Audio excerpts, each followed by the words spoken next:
The City of Angels, Tinseltown, the entertainment capital of the world, Los Angeles has a lot of names, but most just call it LA. I call it my hometown. I was born and raised in a southern section of Los Angeles County called the South Bay. I left about 11 years ago for a lot of the reasons on this list. I still miss Los Angeles for a few of the other reasons that are on this list. Los Angeles and really most of California has been seeing an outward migration of longtime residents like myself. From 2020 to 2021, they lost 1.3% of their population. It's estimated at the end of 2022, they will have lost at least another 2%. Only a few times in this city's history have they lost population, and I couldn't find any back-to-back years that they actually ran a negative. That being said, there are still people moving to Los Angeles. Even though it's losing a lot of the longtime residents, Los Angeles is still one of the most moved to major cities. If you're one of those people thinking about moving to Los Angeles, this video is going to show you some things you should know, both good and bad. Got it? Get it? Good. Let's take a look. Number 10, the weather. If you're an adult and you don't know that the weather in Los Angeles is great, you're probably 20 and living in an Amish community. Everybody knows the weather in Southern California is great. The only other major city that probably has better weather than Los Angeles would be San Diego. Now that's how most people feel about it. You also got people like myself where I think it's way too hot. But the reality of the weather in Los Angeles is there's weeks at a time where the weather is so pleasant, you start to think that the Matrix is real and we're all just living in a simulation. The average high during the summer is in the low 80s. That's almost all the time with the occasional 90 and 100 degrees, but on average, the temperature during the summer months is in the low 80s. Even in the coldest months, it almost never goes below 50. The record low for downtown Los Angeles in its history is 28 degrees. Like I said, the weather in Los Angeles is so pleasant, you really think you're in a simulation sometimes.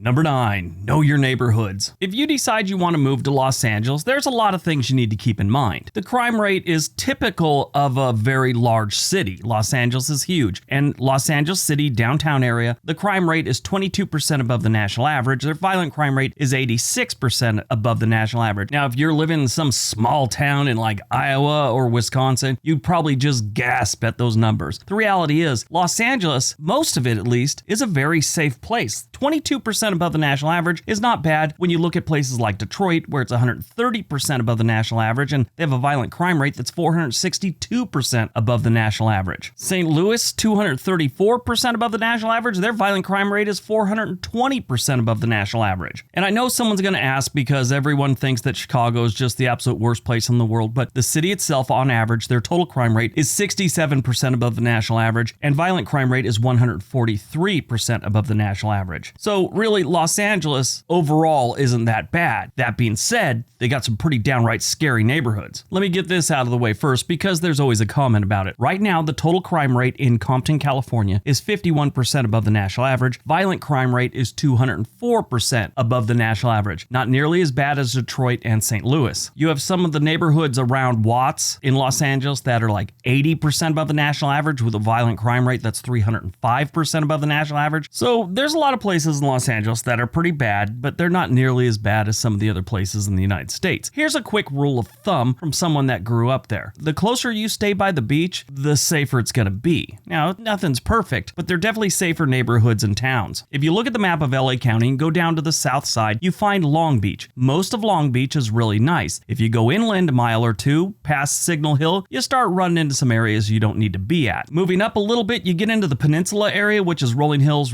Estates, Rancho Palos Verdes, that type of area. Those are really nice, very expensive, and behind that you have Wilmington, not so great, along with Lomita, not as bad as Wilmington, but not great either. You head on up to Torrance, which is nice, and then you have Carson behind it, not so nice. You work your way up to Redondo with Hermosa on the beach there. Right behind that you got El Camino Village and Lawndale, not so great. Gardena's back there too, again, not so great. Manhattan Beach is nice, very expensive, but they got Hawthorne behind them. El Segundo's nice, has Lenox behind it. Lenox is horrible. Then you hit Marina del Rey, Santa Monica, and Venice area, and behind that you got some really bad places. If you go all the way up to Malibu, behind that you got the hills and Calabasas and the Kardashians. Having the Kardashians living behind you, that's horrible. Number 8, the outdoors. Whenever people are moving to Los Angeles, the first thing they're thinking about is going to the beach, and a lot of people do a lot of things down the beach that would be considered outdoor activities. There's a lot to do there. Volleyball, swimming, surfing, skimboarding, whatever you want to do down on the coast, there's a lot to do. But a lot of people not from the area don't realize you have a lot of places to go hiking right in Los Angeles that are pretty decent. You have the Santa Monica Mountains, you have Griffith Park. By the way, it is Griffith, like Andy Griffith, not Griffin. I've heard so many people from out of town call it Griffin Park. It's not. It's up there by the zoo. It's really nice. Then back down on the south side, you have the Palos Verdes Peninsula, which has some nice hiking trails. I've been up there mountain biking too many times to count. Obviously, the beach is king for outdoor activities in Los Angeles County, but the parks are pretty cool too. Number 7, creative jobs. One of the largest industries in the Los Angeles area is the film industry. It's not just people running cameras and acting. There's set designers, there's computer programmers that do CGI. Los Angeles time and time again has ranked as the best place for creatives to work. You have the tech people in San Francisco. New York has all the finance people and stock market types. The creatives have a lot of opportunities in Los Angeles. Number 6, the cost of living. The price you pay for the privilege of living in Los Angeles is another thing you should be well aware of. Besides the standard cost of living being 51% above the national average, you're in a state that has the highest state income tax in the nation, some of the highest DMV fees, and is considered one of the worst and most expensive states to start a business. They have one of the highest rates for the average car insurance and are ranked 4th in the nation for the highest traffic ticket price. In a strange twist, though, they're ranked 44th in the nation for utility costs. You don't pay that much. It's kind of amazing. The absolute worst in the nation for utilities is Wyoming with $738 for energy costs on average across the board. Alaska's $625, North Dakota's $611, Connecticut's $611, Massachusetts $577, and then way down at 44th, you have California with $430 a month on average. Just so you know, the absolute cheapest is New Mexico with $377 a month. I'm hesitant about bringing up any numbers when it comes to utilities because whenever I say the average, you get a flood of people telling you that's totally false. My average is like $720. Maybe stop growing weed in your basement. I don't know. Sounds like you're a little above average.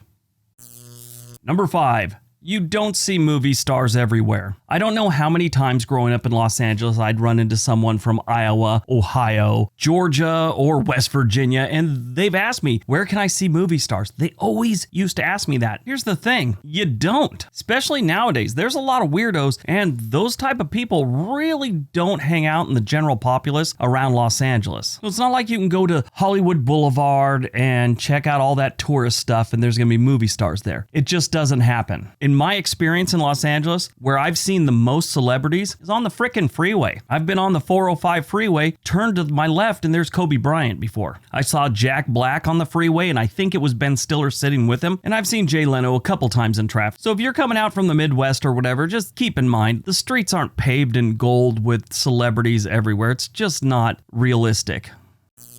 Number 4, the traffic. Now the traffic, there's a lot that goes into this. The suckage level of Los Angeles traffic is legendary. That's probably why you see a lot of celebrities in traffic, because you're all sitting there looking to see what the person next to you is doing, because you've been standing still for 5 minutes at a time. Move 100 yards, sit and park for 5 more minutes. It's not unusual to put your car in park on the freeway in Los Angeles. Now, here's the thing. Los Angeles is a very car-centric city. Their public transportation's really not something most people get involved in. Probably because it sucks. On top of that, the LA metro area is so spread out. It is definitely not built up unless you're like downtown LA or on the west side. Most of the city is just laid out flat and it's huge. Nothing is walkable. Los Angeles always shows up in the top 10 least walkable cities. So the public transportation sucks and it's not a walkable city, so you're gonna need a car. That's just a fact. Or a big budget for Ubers.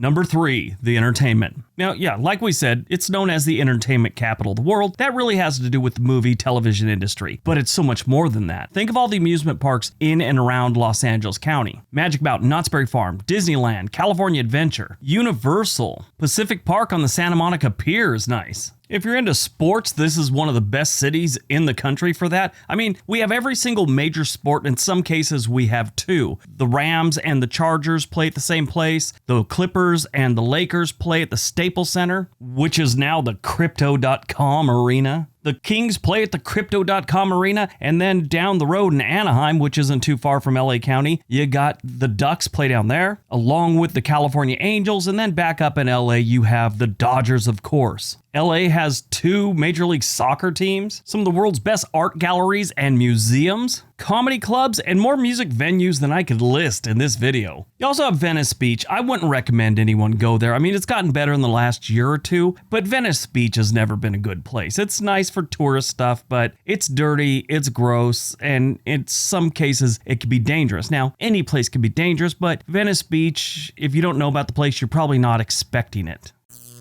Number 2, the cost of housing.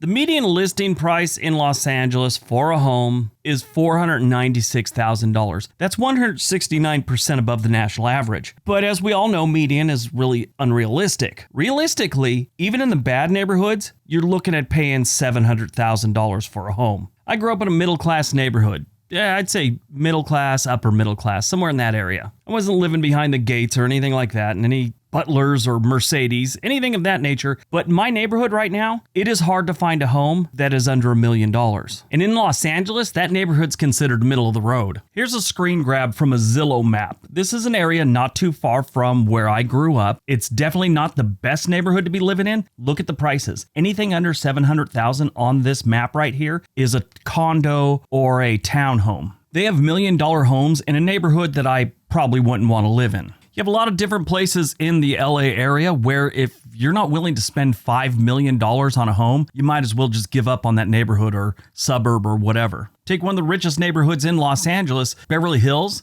Most homes are between $9 and $40 million. They have one home that's going for $100 million, 11 bedrooms, 16 baths. It has tennis courts, a theater, 2 swimming pools, well actually 1 swimming pool, and a hot tub so big that most people would probably assume it's just a second pool. All right, before we get to number 1, don't forget we have another channel called On This Day. There's a link down below. All right, on to number 1.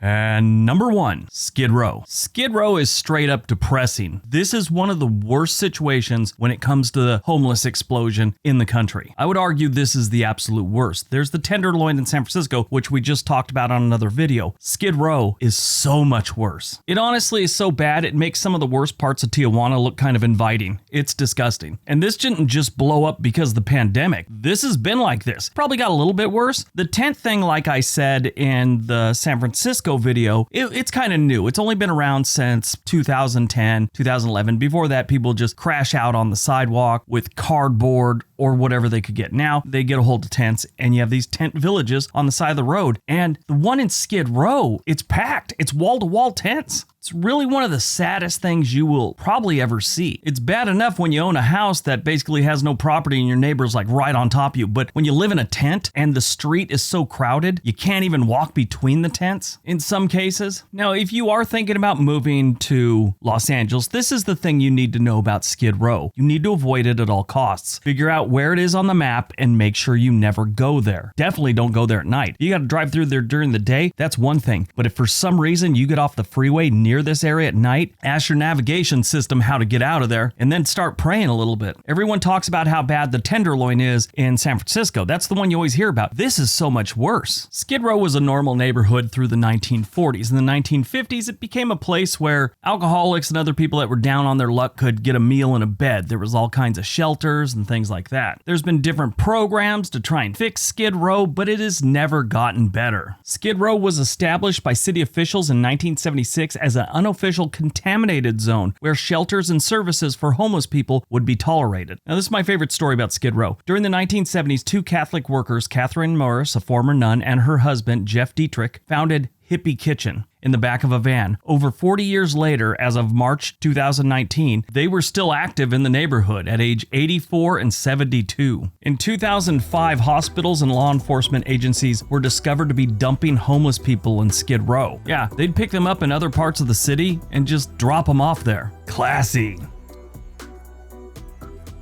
All right, that's today's video. Hope you guys enjoyed it. Hope you got some information out of it. Now go out, have a productive day, and be nice to each other.